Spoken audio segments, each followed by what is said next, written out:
Vamos a tocar esta noche un tema que a mí me parece bastante importante y es el tema de la divinidad de Cristo, cómo aparece en la teología de los testigos de Jehová y también cómo aparece realmente en las Sagradas Escrituras.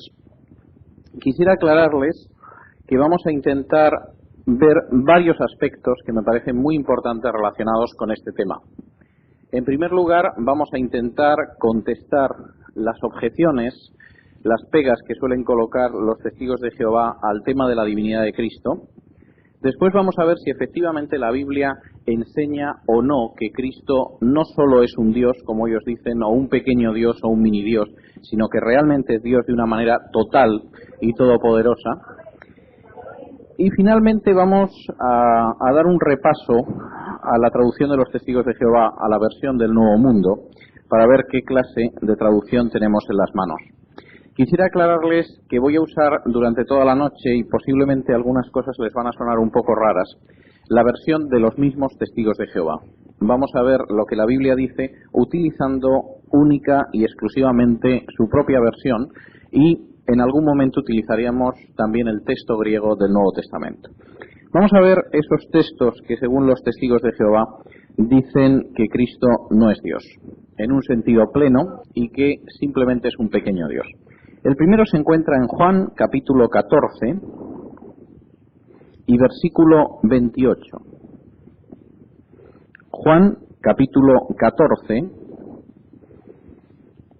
y versículo 28. Dice así en la versión del Nuevo Mundo: Oyeron que les dije, me voy y vengo otra vez a ustedes. Si me amaran, se regocijarían de que prosigo mi camino al Padre, porque el Padre es mayor que yo. Y el razonamiento que suelen hacer los testigos de Jehová es, puesto que el Padre es mayor que el Hijo no puede ser Dios. Quisiera aclararles que esto lo único que indica es una tremenda ignorancia de lo que es la doctrina bíblica de la Trinidad. La doctrina bíblica de la Trinidad dice que el Hijo, en cuanto a Dios, es igual a Dios, por supuesto en cuanto a hombre, es inferior al Padre. Y Jesús, lógicamente, está hablando aquí como hombre, porque cuando Él hablaba como Dios, desde luego dejaba bastante claro que Él no era inferior al Padre, sino que era igual al Padre. Acompáñenme a Juan, capítulo 5, para ver cómo no solamente es que Jesús afirmaba y se hacía igual a Dios, sino que de hecho sus contemporáneos, la gente que lo escucharon, tenían muy claro que era así y por eso pretendían matarlo. En Juan capítulo 5 y versículos 17 y 18 dice así: Pero él, Jesús, les contestó: Mi Padre ha seguido trabajando hasta ahora y yo sigo trabajando. A causa de esto, realmente, los judíos procuraban con más empeño matarlo, porque no solo quebraba el sábado, sino que también llamaba a Dios, su propio Padre, haciéndose igual a Dios. Parece que las cosas eran bastante claras. No solo Jesús se hacía igual a Dios, sino que la gente que tenía alrededor se daba perfectamente cuenta de aquello. Y como dice el Talmud, el libro sagrado de los judíos, puesto que se hacía igual a Dios, le matamos. De modo que parece ser que incluso los asesinos de Jesús tenían una idea bastante más clara acerca de lo que Jesús decía de sí mismo que los testigos de Jehová. Vamos a ver otro pasaje que los testigos de Jehová suelen utilizar para negar que Jesús sea plenamente Dios y para, según ellos, mostrar que no puede ser igual a Jehová. Se encuentra en el Evangelio de Marcos. Y de nuevo es un pasaje, Marcos capítulo 13, y de nuevo es un pasaje que indica que no saben distinguir el hecho de que en Jesús hay una personalidad divina y una personalidad humana. Marcos capítulo 13 y versículo 32 dice así en la versión del Nuevo Mundo: Respecto a aquel día o la hora, nadie sabe, ni los ángeles en el cielo, ni el Hijo, sino el Padre. De modo que la interpretación de nuevo de la sociedad Watchtower, la corporación que controla a los testigos de Jehová, es, puesto que el Hijo hay cosas que no sabe, el Hijo no puede ser plenamente Dios. Será un Dios pequeño, un Dios creado, un mini Dios. De nuevo, aquí Jesús está hablando como hombre, porque desde luego como Dios sí que era evidente que sabía todas las cosas, y así lo entendieron sus discípulos. Yo les invito de nuevo que me acompañen al Evangelio de Juan para ver lo que pensaban sus discípulos al respecto. Juan, capítulo 16. Juan 16 y versículos del 29 en adelante.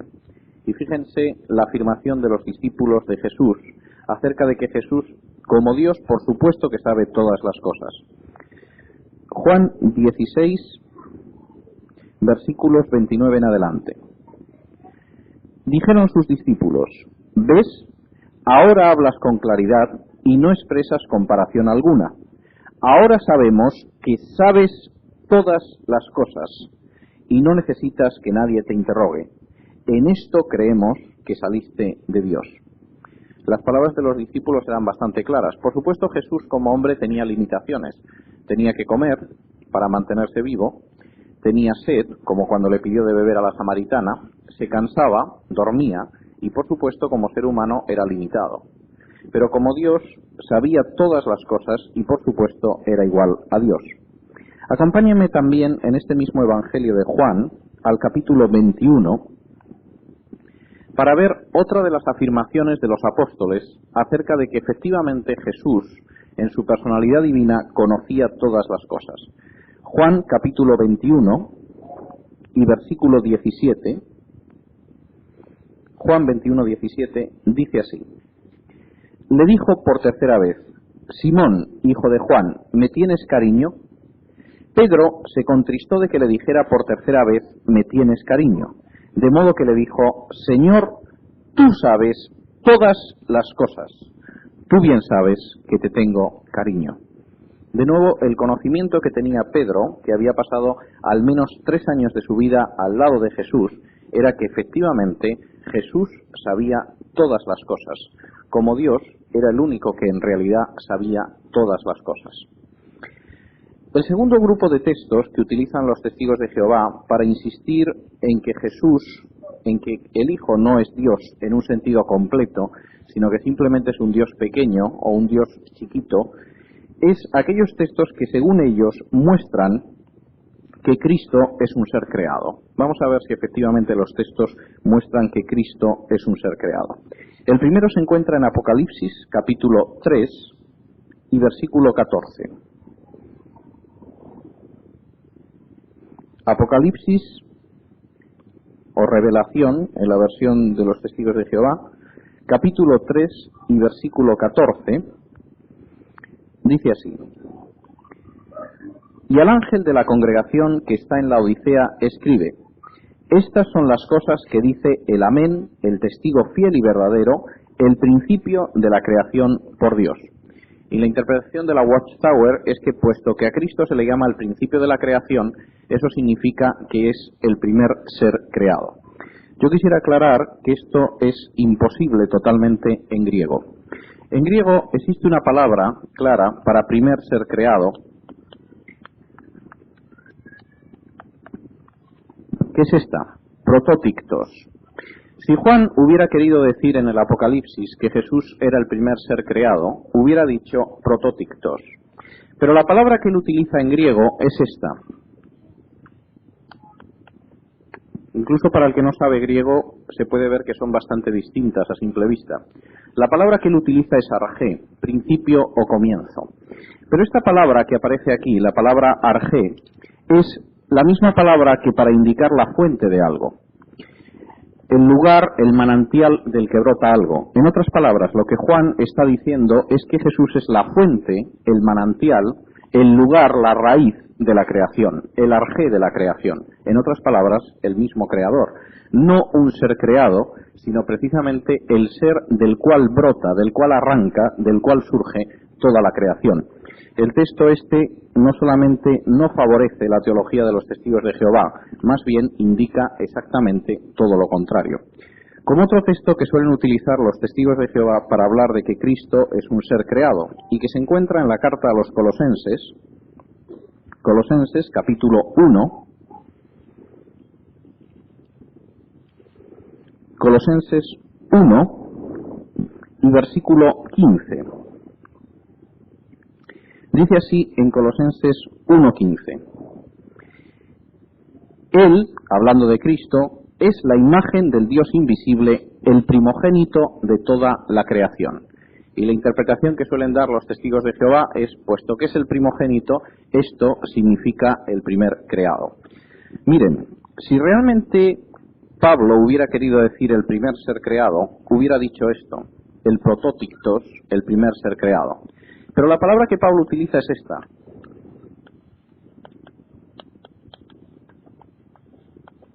Protótocos, el primogénito. Y primogénito para los judíos es un título más que la idea de que es uno el primero en nacer. Vamos a ver cómo en la Biblia, a continuación, la idea de primogénito es el que tiene la supremacía sobre algo, no el primero que nace. En otras palabras, si Cristo es el primogénito es porque tiene la supremacía sobre la creación, no porque haya sido el primer ser creado. Vamos a ver, por ejemplo, en el Salmo 89, el contenido que da a la palabra primogénito precisamente el salmista. Y vamos a ver que el título de primogénito indica una supremacía, un control, un poder legal y absoluto sobre algo, no simplemente el hecho de nacer el primero, como sucede, por ejemplo, en nuestra cultura. Si vamos al Salmo 89 y leemos desde el versículo 20 en adelante, veremos cómo se nos dice de David que era el primogénito. Pero vamos a ver qué implica primogénito. Desde luego no el primer nacido, porque David era el más pequeño de una familia numerosa. Dice así en el Salmo 89 del versículo 20 en adelante. He hallado a David mi siervo, con mi aceite santo lo he ungido, con quien mi propia mano será firme, a quien mi propio brazo también fortalecerá. Ningún enemigo le impondrá exacciones a él, ni lo afligirá ningún hijo de injusticia. Y de delante de él yo aplasté y dejé en pedazos a sus adversarios, y a los que lo odiaban intensamente seguía asestando golpes. Y mi fidelidad y mi bondad amorosa están con él, y en mi nombre su cuerno es ensalzado, y sobre el mar he puesto su mano, y sobre los ríos su diestra. Él mismo clama a mí, tú eres mi Padre, mi Dios y la roca de mi salvación. También yo mismo lo pondré como primogénito, el Altísimo de los reyes de la tierra. Si se fijan, dentro de toda esta teología hebrea, el primogénito es un título de supremacía. David no era el primogénito, era el último hijo de una familia bastante numerosa, pero Dios lo iba a colocar como primogénito, como el que tiene la supremacía sobre todos los reyes de la tierra. De la misma manera, cuando en Colosenses 1:15 se nos dice que Cristo era el primogénito sobre la creación, no se dice que era el primer ser creado. Para ser el primer ser creado, Pablo hubiera utilizado esta palabra, sino que lo que dice es que tiene la supremacía sobre toda la creación, en otras palabras, que es el creador. Y de hecho, el contexto en Colosenses 1:16 dice esto mismo, y por eso se ha cambiado en la versión de los testigos de Jehová. Fíjense, y les voy a leer lo que dice este texto, tal y como está cambiado en la versión del Nuevo Mundo. Colosenses 1, del 15 en adelante. Dice así, Él, Cristo, es la imagen del Dios invisible, el primogénito de toda la creación, porque por medio de Él todas las cosas fueron creadas. Eso será lo que ponga en su versión. En la versión del Nuevo Mundo dice, todas las otras cosas fueron creadas, en los cielos y sobre la tierra, las cosas visibles y las cosas invisibles, no importa que sean tronos o señoríos o gobiernos o autoridades. Todas las otras cosas han sido creadas mediante Él y para Él.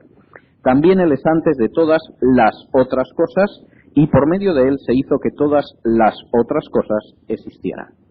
Y donde Pablo dice que Cristo es el que tiene la supremacía sobre la creación, donde dice que esa creación está sometida a su dominio, donde dice que Él es anterior a todas las cosas, a todas sin excepción, porque es el creador, y todas las cosas aparecieron a partir de su mano, los testigos de Jehová han ido intercalando palabras.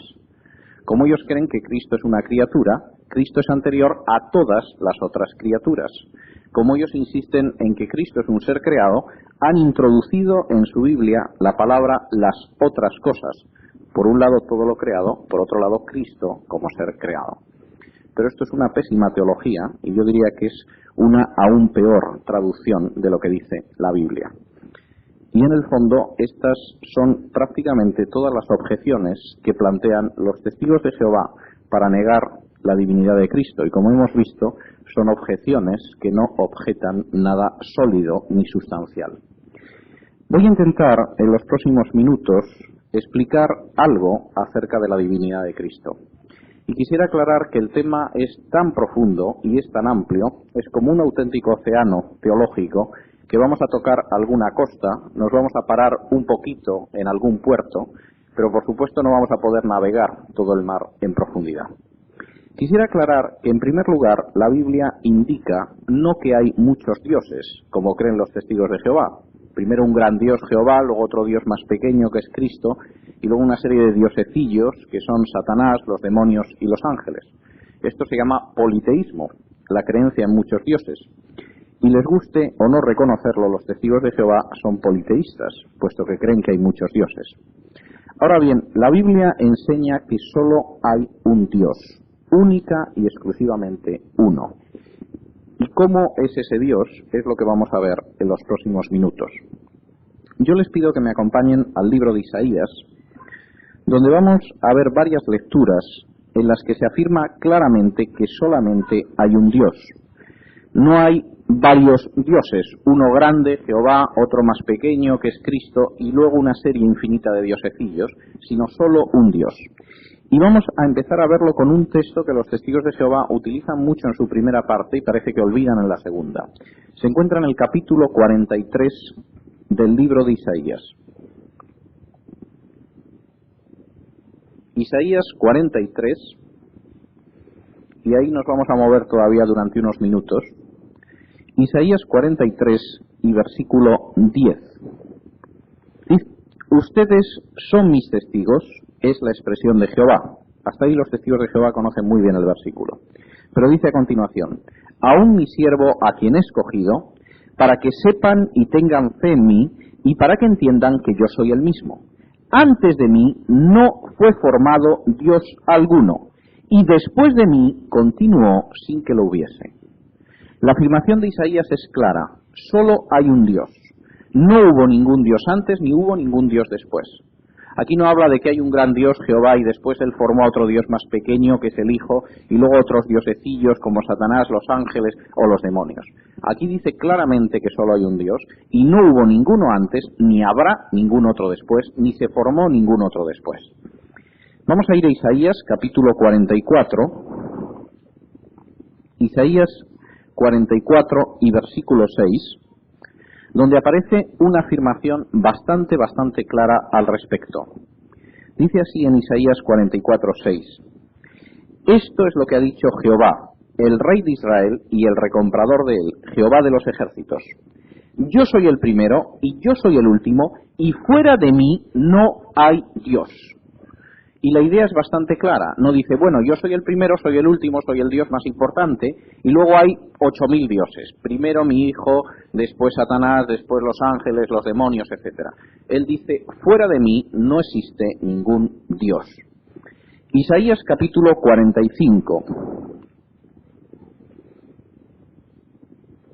Isaías 45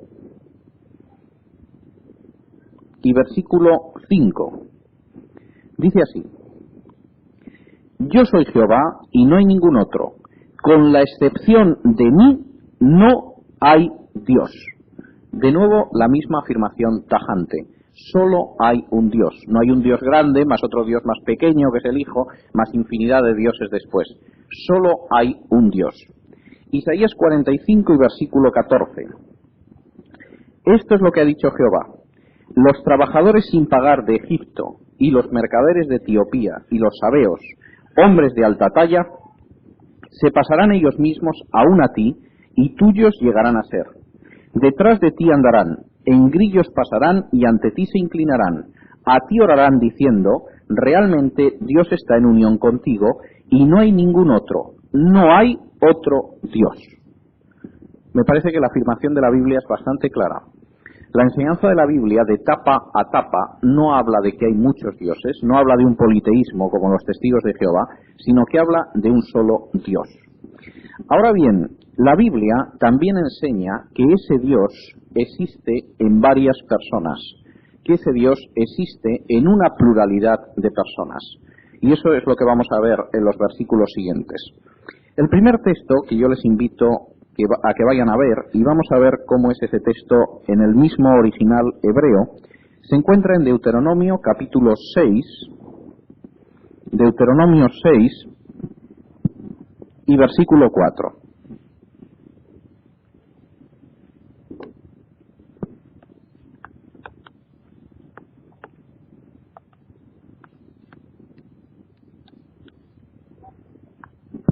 Seis, 4.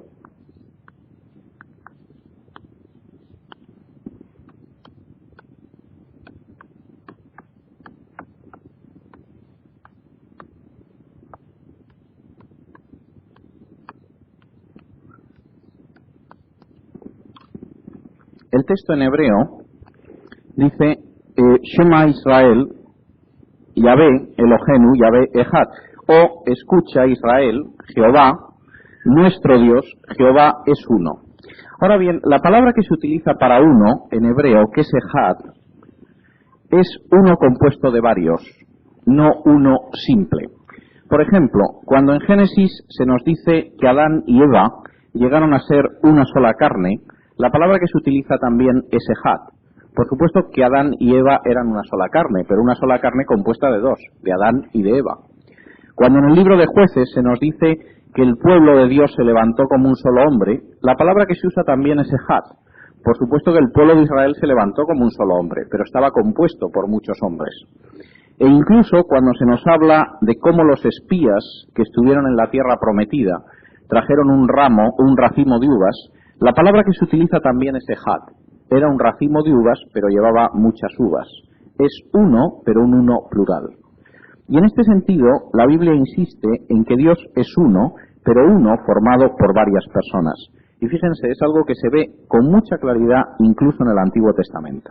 Acompáñenme al libro de Génesis, capítulo 1, y podemos empezar esto casi desde la primera página de la Biblia, y fíjense cómo Dios habla como un ser formado por varias personas.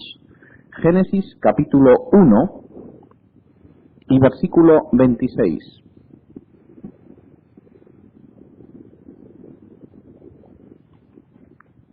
Génesis 1:26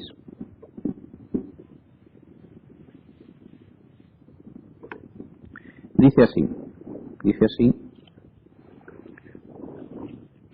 y pasó Dios a decir, hagamos un hombre a nuestra imagen, según nuestra semejanza.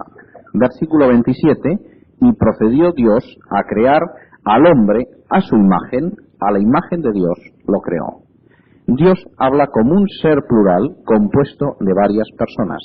Hagamos al hombre a nuestra imagen, y sin embargo en el versículo 27 no dice que Dios lo creó a la imagen de él y de otros que le ayudaron, sino que dice que lo creó única y exclusivamente a su propia imagen. Vamos a ver cómo Dios se sigue expresando como un ser plural, como un ser formado por varias personas. Génesis capítulo 11,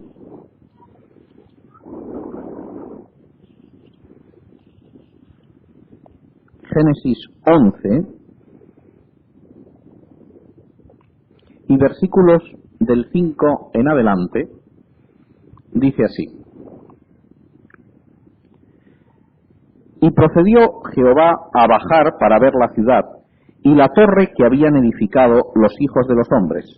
A continuación dijo Jehová, mira, son un solo pueblo y hay un solo lenguaje para todos ellos, y esto es lo que comienzan a hacer. Pues ahora no hay nada que tengan pensado hacer que no les sea posible. Bueno, no se preocupen. Que no les sea posible lograr. Versículo 7. Vamos, bajemos y confundamos allí su lenguaje para que no escuche el uno el lenguaje del otro. De nuevo Dios se expresa como un ser que existe en varias personas. Dice, van a hacer esto, bueno, pues vamos y bajemos y confundamos su lenguaje. Vamos a ver otro texto más de los muchos que hay donde Dios se expresa como varias personas. Vamos a ir al libro de Isaías, Isaías capítulo 6, y de nuevo vamos a ver cómo Dios se expresa como varias personas.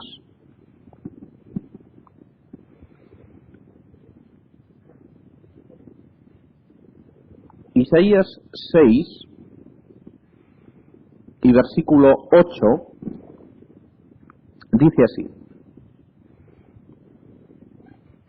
Isaías 6:8. Y empecé a oír la voz de Jehová diciendo: ¿a quién enviaré y quién irá por nosotros? Dios, de nuevo, otra vez habla como una pluralidad de personas. No dice quién irá por mí solamente, sino quién irá por nosotros. En este sentido, la Biblia deja bastante claro que no existen muchos dioses, como pretende la teología de los testigos de Jehová. Existe un solo Dios, y ese Dios existe a sí mismo en una pluralidad de personas, en varias personas. Y por eso no es extraño que la Biblia diga que Cristo es Jehová. Y vamos a verlo en los siguientes minutos. Acompáñenme por favor otra vez al libro de Isaías, Isaías capítulo 40, y vamos a ver cómo se habla claramente de que Cristo era el mismo Jehová que bajaba a la tierra. Isaías capítulo 40 y versículos del 1 en adelante. Isaías 40 del 1 al 3 contiene la profecía de cómo Juan el Bautista iba a preceder en el desierto a Jesús. Pero fíjense lo que decía la profecía de Isaías. Isaías 40 del 1 al 3. Desde el 3 vamos a leer. Isaías 43. Escuchen, alguien está clamando en el desierto. Despejen el camino de Jehová, hagan recta la calzada para nuestro Dios a través de la llanura desértica. La profecía es que habría un hombre en el desierto que precedería a Jehová nuestro Dios. O efectivamente Jesús era Jehová nuestro Dios encarnado, o Isaías desde luego se equivocó en su profecía, y es bastante dudoso que ese fuera el caso. La Biblia estaba hablando de cómo el mismo Jehová vendría a la tierra, Jehová nuestro Dios, y sería precedido por Juan el Bautista. No solamente eso, la Biblia también indicaba que sería el mismo Jehová el que vendría a salvarnos. Isaías capítulo 35, Isaías 35 y versículo 4 contiene una afirmación clara de que Dios no se iba a lavar las manos en la cuestión de nuestra salvación. Dios no iba a coger y iba a enviar a un Dios creado, a un Dios pequeño, a un arcángel, a redimirnos, sino que sería el mismo Dios el que iba a actuar precisamente para salvarnos a nosotros. Isaías capítulo 35 y versículo 4 dice así: digan a los que están ansiosos de corazón, sean fuertes, no tengan miedo, miren, su propio Dios vendrá con venganza misma, Dios aún con un pago. Él mismo vendrá y les salvará. La afirmación en este sentido en la Biblia es muy clara. Dios no tiene la menor intención de que le sacara las castañas del fuego un ser creado, un Dios pequeño, un arcángel, sino que era el mismo Dios el que iba a venir a la tierra, era el mismo Dios el que iba a ser precedido por Juan el Bautista, era el mismo Dios el que nos iba a salvar, no otra persona a la que le enviara para de alguna manera quitarle esa preocupación. Ese mismo Dios era el que iba a ser vendido también por 30 monedas de plata. Acompáñenme por favor a Zacarías, capítulo 11. Zacarías es el penúltimo libro del Antiguo Testamento, y vamos a ver cómo la profecía no solamente había previsto en cuánto iba a ser valorado el Salvador, en cuánto iba a ser traicionado el Salvador, sino que también expresaba cómo ese Salvador iba a ser el mismo Jehová, no un Dios pequeño enviado para salvarnos. Zacarías capítulo 11 y versículos 12 y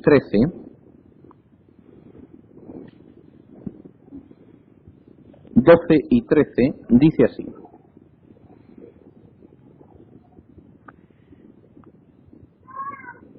entonces les dije, si es bueno a sus ojos, denme mi salario, pero si no, absténganse. Y procedieron a pagar mi salario, 30 piezas de plata. Ante eso Jehová me dijo, tíralo al tesoro, el valor majestuoso con el cual he sido valuado desde su punto de vista. De consiguiente, tomé las 30 piezas de plata y tiré aquello en el tesoro en la casa de Jehová. Zacarías, escribiendo casi 6 siglos antes del nacimiento de Jesús, había dejado bien establecida la profecía que le había inspirado el Espíritu. En un momento concreto de la historia, el mismo Jehová vendría a la tierra y sería valorado en 30 monedas de plata. Ahora, todos ustedes saben quién fue vendido por 30 monedas de plata. Y fue el mismo Jesús, el mismo Jehová que había sido precedido por Juan el Bautista, según la profecía de Isaías, el mismo Jehová que iba a venir precisamente a salvar a la humanidad, primeros cristianos. Y desde luego no era un Dios pequeño, ni un arcángel, ni un ser creado. Dice así en 1 de Juan 5:20: pero nosotros sabemos que el Hijo de Dios ha venido y nos ha dado capacidad intelectual para que adquiramos el conocimiento del verdadero, y estamos en unión con el verdadero por medio de su Hijo Jesucristo. Este es el Dios verdadero y la vida eterna. Y en ese sentido la afirmación de Juan es clarísima. Gracias a Jesús estamos en unión con el Padre. ¿Y quién es Jesús? Pues Juan tenía una situación ideal, una ocasión de oro para decir, bueno, ya sabéis que el Hijo simplemente es un ser creado, es un arcángel, es un Dios pequeño. Pero lo que dice Juan en ese momento de su carta es: este es el Dios verdadero y la vida eterna. Amén. Amén. Con todo, los testigos de Jehová se han ocupado en su Biblia de ir cambiando muchos de los textos donde precisamente la Escritura nos habla de que Cristo es Dios. Y vamos a ver, aunque solo sean 2 o 3 de estos textos cambiados en su versión del Nuevo Mundo. Vamos a ir a Tito, la carta de Tito, capítulo 2.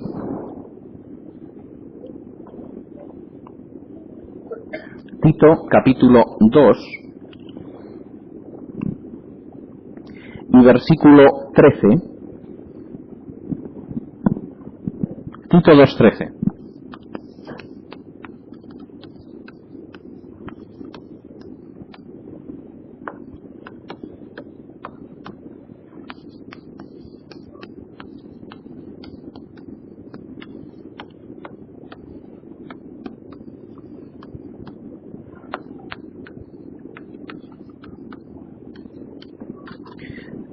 Tito 2:13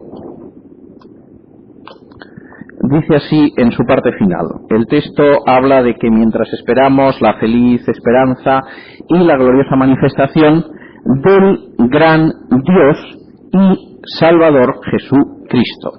El texto es bastante clara. La esperanza de los creyentes es precisamente el hecho de la venida del gran Dios y Salvador Jesucristo. Es bastante claro. Bien, pues fíjense cómo traduce la versión del Nuevo Mundo. Mientras aguardamos la feliz esperanza y la gloriosa manifestación del gran Dios y del Salvador Cristo Jesús. Por un lado queda el gran Dios, por otro lado queda el Salvador Cristo Jesús. Pero no es esto lo que escribió el apóstol Pablo cuando escribió a Tito. Él habla de que esperamos a nuestro gran Dios y Salvador Cristo Jesús. Introduciendo un del, los testigos de Jehová han cambiado totalmente el sentido de la frase.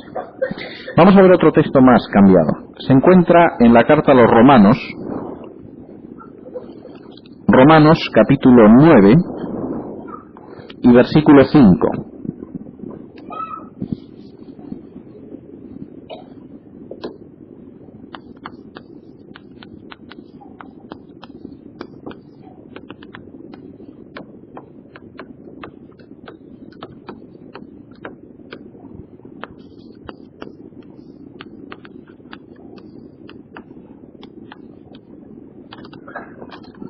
El texto de Romanos 9:5 dice así, en cualquier versión que ustedes tengan: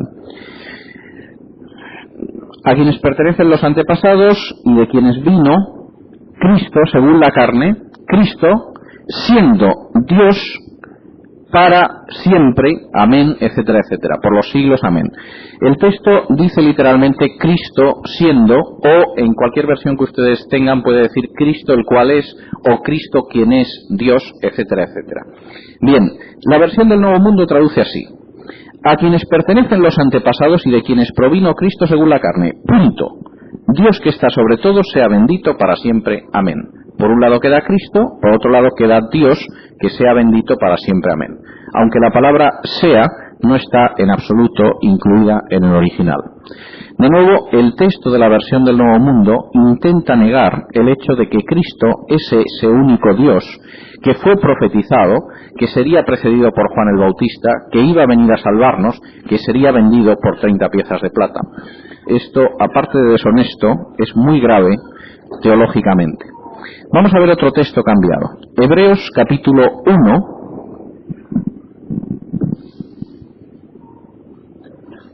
Hebreos capítulo 1 y versículo 8.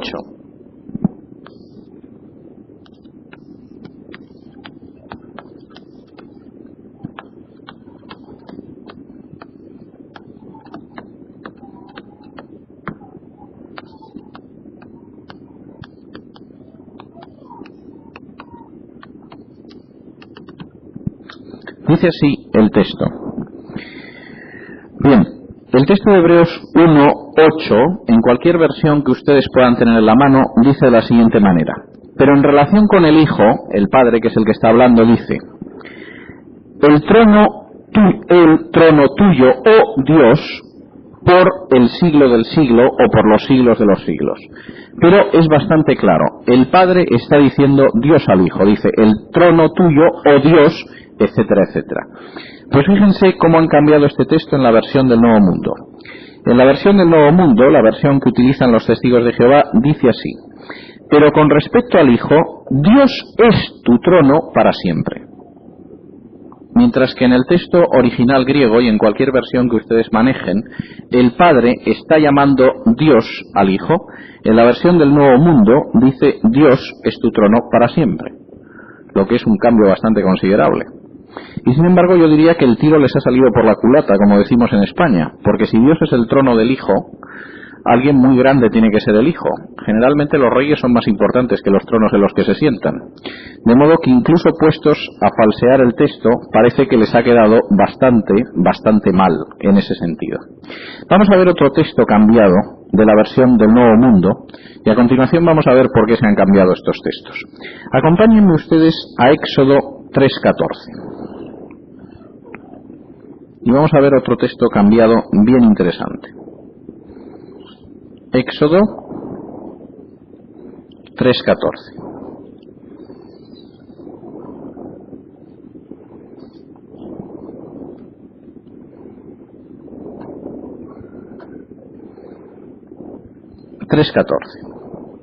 Voy a leerlo primero en la versión Valera,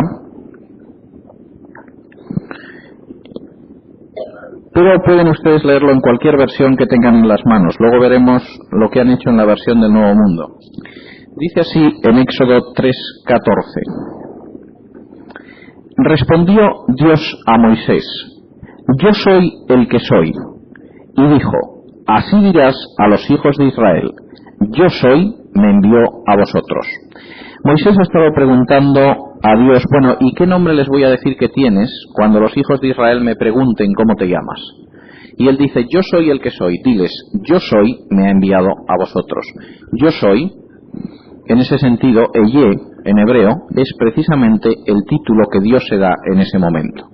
Fíjense ahora lo que dice el Evangelio de Juan, capítulo 8, y versículo 24. Y fíjense lo que está diciendo Jesús aquí. Juan capítulo 8 y versículo 24. Dice así, está hablando Jesús y dice de la siguiente manera. Juan 8:24. Por eso os dije que moriréis en vuestros pecados, porque si no creéis que yo soy, en vuestros pecados moriréis. Jesús estaba hablando con aquellos judíos y había mucha controversia sobre quién podría ser. Y las palabras de Jesús son bastante claras. Mira, no le deis más vueltas. Vosotros sabéis que cuando Dios se manifestó a Moisés en aquella zarza, le dijo: yo soy. Y diles: yo soy, me envía a vosotros. ¿Queréis saber quién soy? Pues os lo voy a decir. Si no creéis que yo soy, moriréis en vuestros pecados. El mismo Dios que se manifestó a Moisés es el que tenéis ahora delante de vosotros, es el que está delante de vuestras narices. Y si no reconocéis ese hecho, si no podéis aferraros a ese mismo Dios, moriréis en vuestros pecados. Pero fíjense cómo han cambiado este texto en la versión de los testigos de Jehová. En Éxodo 3:14 dice de la siguiente manera, en vez de yo soy el que soy, dice así: ante esto Dios le dijo a Moisés: yo resultaré ser lo que resultaré ser. Y añadió: esto es lo que has de decir a los hijos de Israel: yo resultaré ser, me ha enviado a ustedes. Cualquiera descubre aquí al yo soy el que soy. Y en Juan 8:24 han traducido: si no creéis que yo soy ese, y vayan ustedes a adivinar qué es eso de ese, moriréis en vuestros pecados, aunque por supuesto el ese no está en el original. Cambiando estos dos textos, el de Éxodo y el de Juan, parece que ocultan el hecho de que Jesús no era sino Dios encarnado. Y esto es, yo diría que, pero bien grave. Mientras que la Biblia nos muestra que existe un solo Dios, mientras que la Biblia nos dice que ese Dios existe en varias personas, mientras que la Biblia nos dice que ese Dios, de una manera que no podemos comprender, pero que es clarísima, se encarnó un día en el vientre de una virgen que vivía en Galilea, mientras que nos dice que ese Dios creció como un niño, después como un joven y luego como un hombre, mientras que nos dice que ese Dios, según la profecía, fue precedido por Juan el Bautista, fue traicionado por uno de sus discípulos, fue vendido por 30 piezas de plata y acabó muriendo en la cruz por nosotros. Frente a ese hecho de cómo fue el mismo Dios encarnado en un hombre el que tomó sobre sus hombros en la cruz para morir en ella y redimirnos con su sangre, la teología de la Watchtower intenta borrar todos esos textos en la Escritura y al mismo tiempo decirnos: no, mire, Dios, ¿por qué iba a molestarse? ¿Por qué se iba a ensuciar las manos por nuestra salvación? Mandó a un Dios creado, a un arcángel, para que se tomara ese trabajo. Sí, algo le importábamos, pero no lo suficiente como para ser él mismo el que llevara la cruz mediante la cual nos salvó. En ese sentido, realmente la traducción de los testigos de Jehová es aterradora, pero aún más aterradora me parece su teología.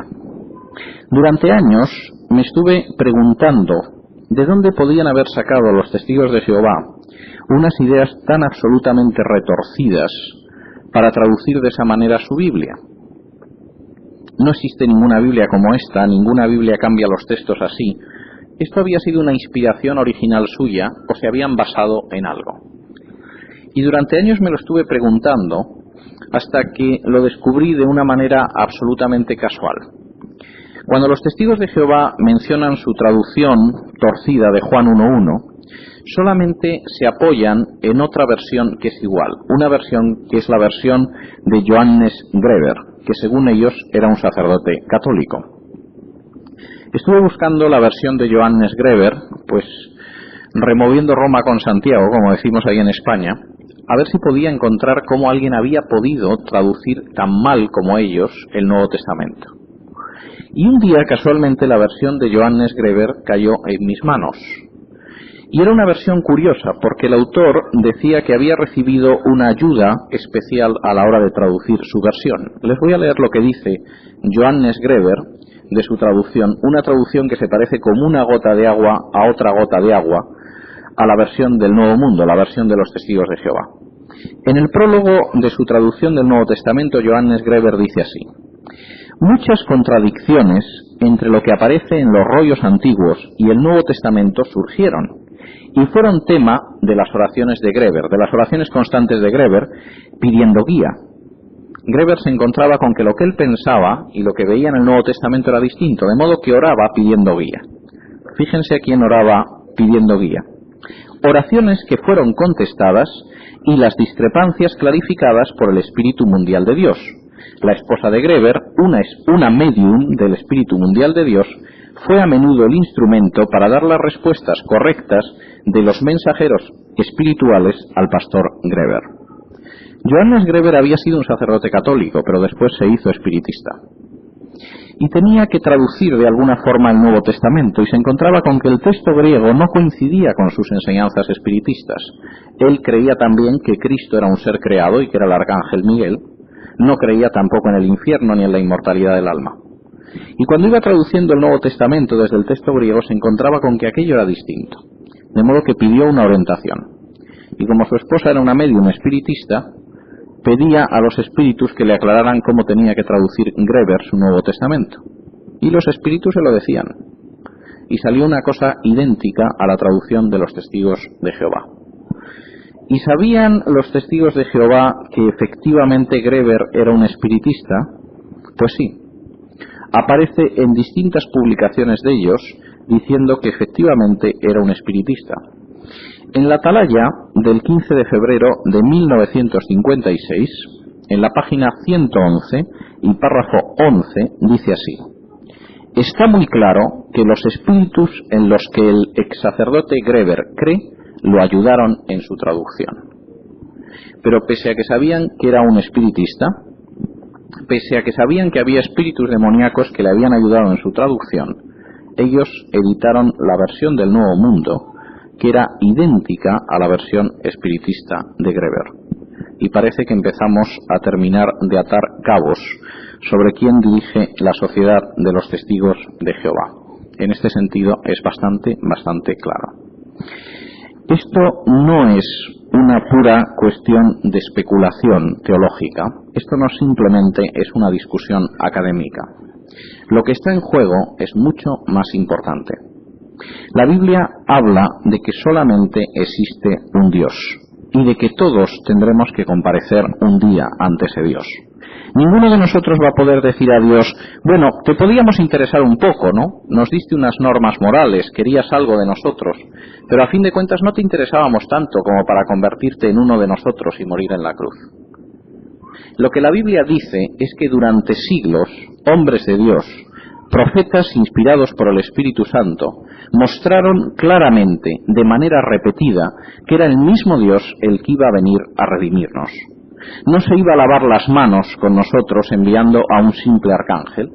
En absoluto iba a decir: bueno, los hombres me interesan, pero vamos, no tanto como para complicarme la existencia. Estoy muy a gusto en el cielo y en mi trono se está muy bien como para bajar a la tierra. Por lo tanto voy a enviar a un arcángel. La Biblia dice que efectivamente Dios mismo se encarnó y lo hizo por todos y cada uno de nosotros. No por todos nosotros, también por ti. En cierta ocasión preguntaron a Wesley, cuando él todavía no era creyente y viajaba en un barco. Había una tremenda tormenta y había observado que algunos de los que iban en ese barco no tenían ningún miedo en medio de la tormenta, mientras el resto de la gente estaba aterrorizada. Era un barco del siglo XVIII que daba unos bandazos tremendos en medio del Atlántico, y mientras la gente daba gritos y saltos en la cubierta, aquella gente estaba cantando himnos al Señor muy tranquila. Y cuando pasó la tempestad, Wesley se acercó a uno de ellos y le preguntó por qué era, y dijo: bueno, yo es que sé que Cristo ha muerto por mí. Y Wesley le dijo: bueno, yo también creo que Cristo murió por la humanidad. Y él dijo: sí, pero no se trata de si tú crees que Cristo ha muerto por toda la humanidad. Se trata de si crees que Cristo ha muerto por ti específicamente. ¿Crees eso? Y esto es algo tremendamente importante. Quizás si saliéramos a la calle mucha gente diría: bueno, yo sé que Cristo murió por todo el mundo, pero eso no es importante. Eso es un simple conocimiento teórico, es algo intelectual. Lo que Dios desea saber es: ¿tú eres consciente de que Cristo murió por ti? ¿Eres consciente de que Dios se encarnó por ti? ¿Sabes que si tú hubieras sido el único hombre o la única mujer que hubiera pecado en el mundo y todo el resto de la humanidad hubiera sido fiel, Dios se hubiera hecho un hombre exactamente igual y hubiera muerto en la cruz por ti? Y aún más importante que eso, ¿has recibido a Jesús en tu corazón? Eso es algo tremendamente importante. Lo que Dios te pide no es que te apuntes a una religión, que pertenezcas a una organización o cosa parecida. Lo que Él está haciendo es llamando a la puerta de tu corazón porque quiere entrar ahí. El mismo Dios que dejó su trono de gloria, el mismo Dios que descendió a esta tierra, que vivió durante 33 años como un humilde carpintero, es el que ahora está llamando a la puerta de tu corazón. Y si tú no has abierto todavía esa puerta a Jesús, es ahora cuando tú tienes que hacerlo. y puede que quizá no tengas más oportunidades en ese sentido. Quien está llamando a la puerta de tu corazón no es un simple arcángel. Quien está llamando a la puerta de tu corazón no es un Dios pequeño, no es un ser creado, es el mismo Creador ante el que tú un día vas a comparecer. Y Él pasó por todo el dolor, por toda la vergüenza, por todo el sufrimiento de la cruz y de su pasión, precisamente para que tú un día tengas la gloria enfrente de su trono. Y Él te está llamando esta noche. Y si es así, no lo desatiendas. Que el Señor les bendiga.